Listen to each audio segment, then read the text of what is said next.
Сегодня у нас 23 октября 2025 года. И мы снова приехали в сад Александра Васильевича Масенко. Новые сорта, ряд 80-метровый. Тут Свит Стефани, Свит Сорета, Италия, Институт Болонья, Сильвера Савини и Стефано Лугли, оригинаторы этих сортов.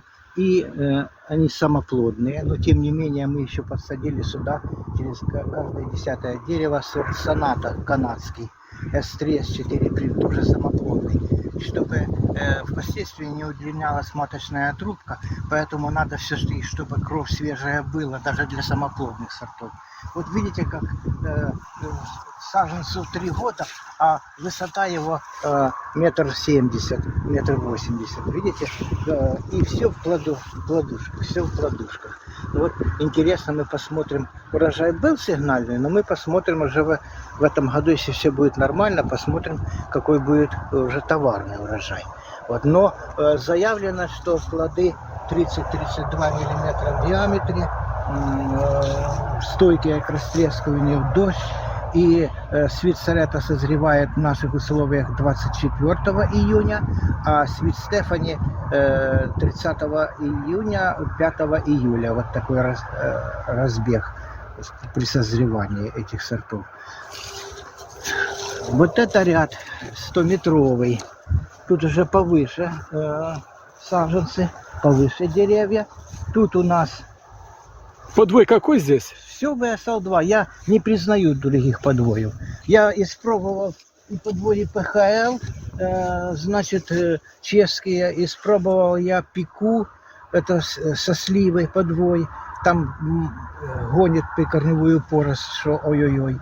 Гизела я считаю так, что, допустим, если это гизела, вот гизела, так, гизела, допустим, так вот, надо подключить искусственную почку, гемодиализ, надо подключить водитель сердца, чтобы поддерживать сердце, вот. Надо постоянно капать через каждых 3 дня, и надо фертигации. И если ты все посчитаешь, то зачем для украинца такой подвой? И при том, что он плоды мельчает, и приросты уже где-то с 4-5-летнего возраста, приросты по 15 сантиметров. Но кому надо такой подвой?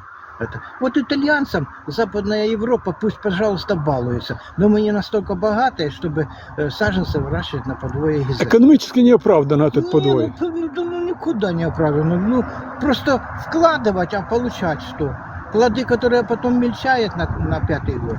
Ну кому это надо? Ну да. Итак, вот тут вот Red Pacific, американский сорт. Это он является опылителем, и сорт Фриско, тоже Соединенные Штаты Америки.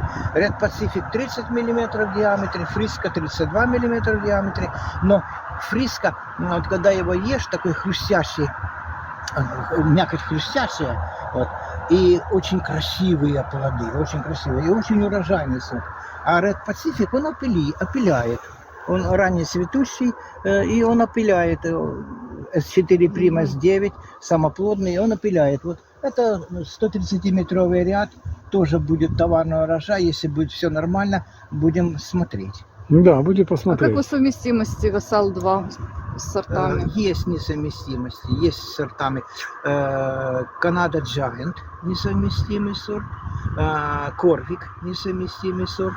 Эрли Биги, несовместимый сорт. Ну, и так по памяти. Угу.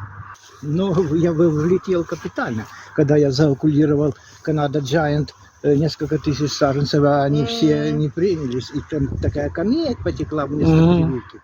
Понимаете? Нам это знакомо. Мы исследовали совместимость.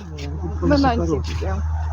Ну, для нас это... Для рабочих и крестьян. Понятно, но антипка там идет замедленная несовместимость. Понимаете, на 5-8 год может выпадать саженцы ни с того ни с сего. Да, деревья. А как Это бы питомник. полностью совместимый подвой есть какой-то, что полностью совместимый? Даже Магалепская вишня или антипка, она даже есть. Да, вполне правильно. Даже там несовместима. Ага. Это подвой персик маньчжурский. Да, заокулированные саженцы на будущий год. Вот такие площадя. Прекрасное состояние подвоев отличные. На капельном орошении они небольшие, не прорастают. Да, будущие персики. Ну что, труженикам Бог в помощь. Прекрасное дело на будущее поколение. Тоже маньчжурский персик. Ну да, это другое поле, другие сорта. Это у нас Это Весел. Весел ВСЛ 2. 2. У меня сад уже есть 21 год на подвое ВСЛ 2.